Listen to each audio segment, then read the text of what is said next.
Le concept général de facteur indispensable à maîtriser pour s'imposer sur un marché est apparu dans les années 60 et 70, notamment sous l'impulsion de Ron Daniel du cabinet McKinsey.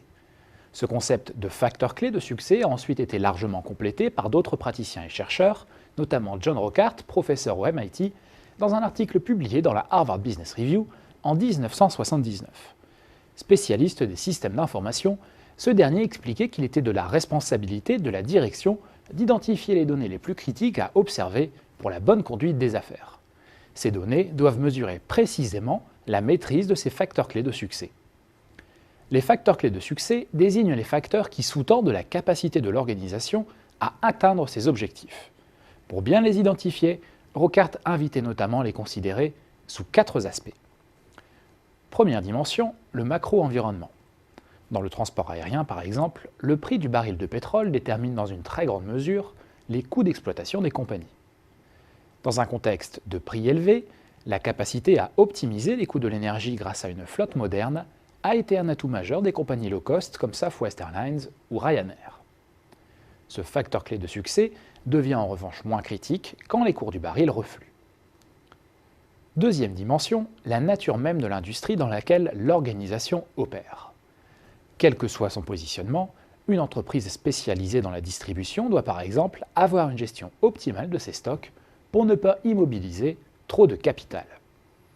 De la même manière, dans certains secteurs d'activité où l'intensité capitalistique est très forte, comme l'extraction pétrolière, le coût d'accès au capital affecte grandement les chances de succès des organisations. Troisième dimension, l'environnement concurrentiel immédiat, lui-même déterminé par l'ensemble stratégique dans lequel évolue l'organisation.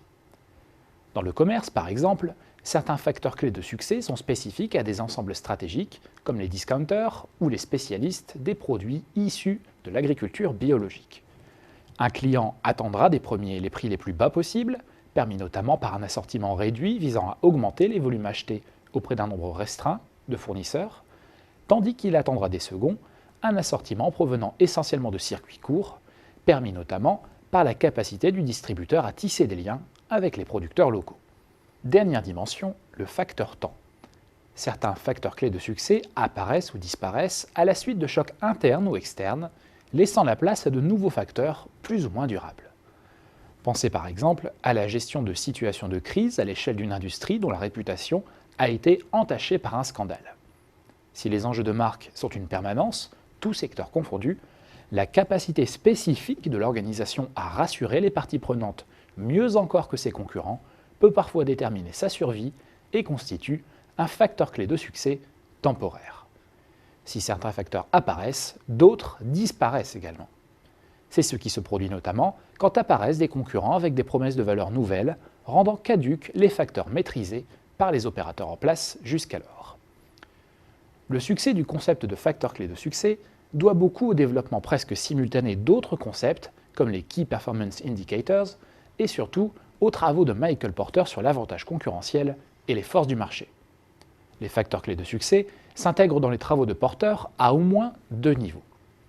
Tout d'abord, l'analyse des forces concurrentielles dessine en creux les facteurs clés de succès maîtrisés par les opérateurs en place et qu'il convient de maîtriser pour espérer faire au moins aussi bien. Ensuite, la recherche de l'avantage concurrentiel, soit par les coûts, soit par la différenciation, nécessite précisément de bien identifier quels sont les facteurs clés de succès qui conditionnent l'avantage concurrentiel.